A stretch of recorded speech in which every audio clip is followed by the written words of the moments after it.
everyone, I'm Linda from Purple Rose Digital, and in this video I will show you how to make this mini floral tab book, and it's so quick and easy and it looks great. So I've got the cover and the pages here. You don't have to use the cover as a cover, you can mix it around any way you want, but you'll see the cover has those florals in the corner, so it sort of frames the cover. You can decide on any order that you want to use, and of course we've printed on backing paper. I did accidentally print one page upside down, so don't mind my flowers that are upside down on the backing paper, but you'll see that it doesn't really matter that much on this pattern, but you might notice that it's upside down. So you can do it this way around as well, or you can put all of the backing paper to one side and the other artwork to the one side.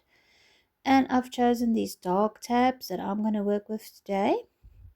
You can mix and match or choose 4 of the same, because we are going to be using 4 tabs to bind our little book with. So I'm going to cut slots into each of these, and on yours it will be marked exactly where to cut your slots, but I'm just going to measure mine quickly and then cut them accordingly. So you fold each page in half, including the cover, and you're going to flatten that fold really well. Make sure that it is nice and straight, and then we can see exactly that is the line where we are going to cut, but of course yours will have a little dotted line we need to cut. And we're going to do 2 slots in every page as well as in the cover, because we are using 2 tabs. That's going to be double front and back. It's then 4 tabs, but 2 as a whole. So I'm just going to measure mine because I don't have the lines on mine yet, but yours will be fairly easy if you just cut 2 slots on each page. And basically the smaller side of the tab needs to fit through. The bigger side of the tab won't fit through all the way. It will get stuck or stop where it goes bigger, because we don't want to make it too hard for ourselves and have to hold the tab in place. This way it stops and it doesn't go all over. Let's do another. I'm going to fold it in half, cutting my 2 slots and making sure they're all the way through. And if you see that there is a bit of paper sticking out, you can just trim it off like that.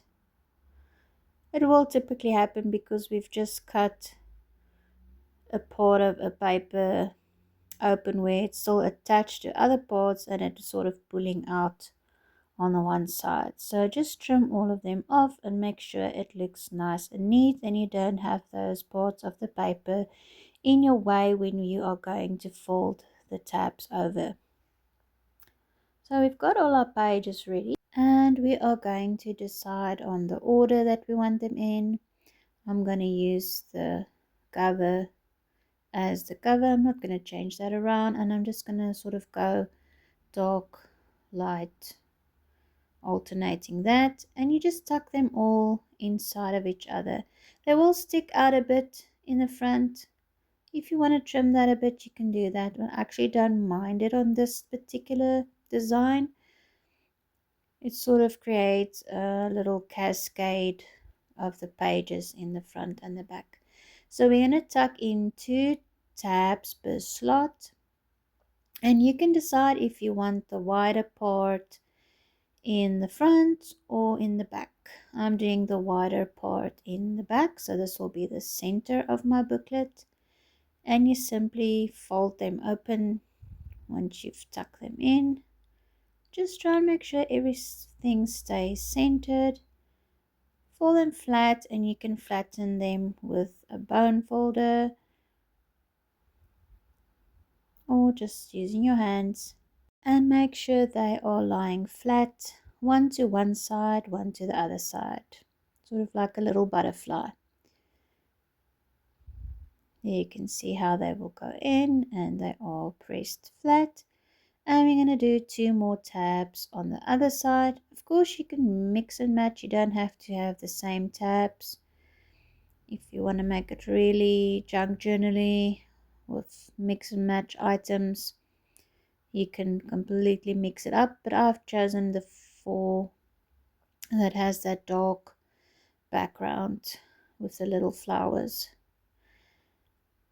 Again, I'm just going to open it up like a butterfly. Make sure it is nice and flat. And also in the front.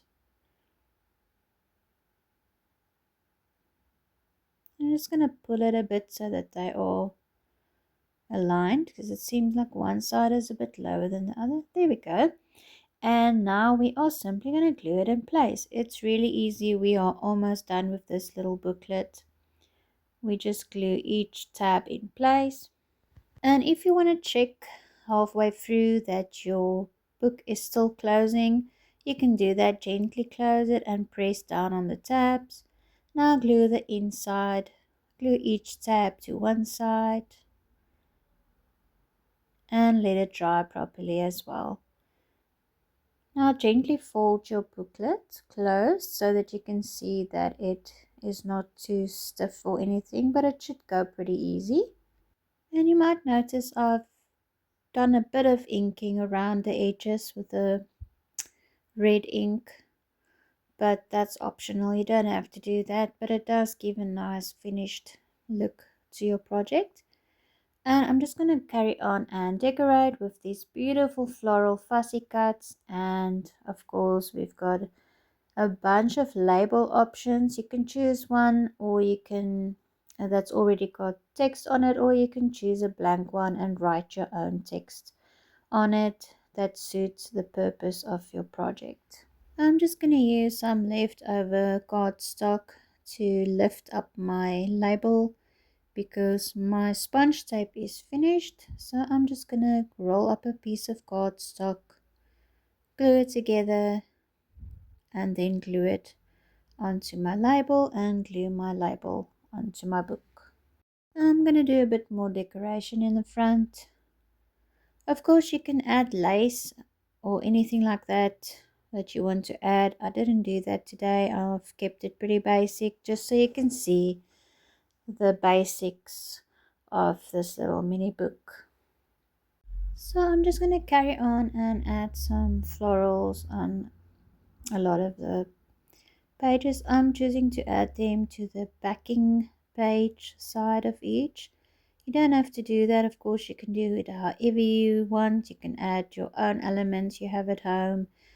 And of course, when it's done, you can add notes, sort of like a space for writing notes, a little notepad paper on each, or cards and tags, whatever you want to do.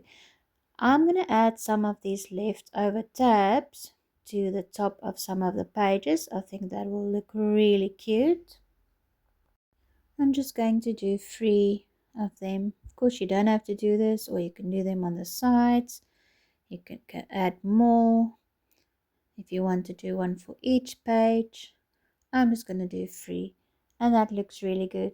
So this is the finished result. Be sure to check out my Etsy store for more beautiful items to make, and thank you so much for watching. See you in the next one.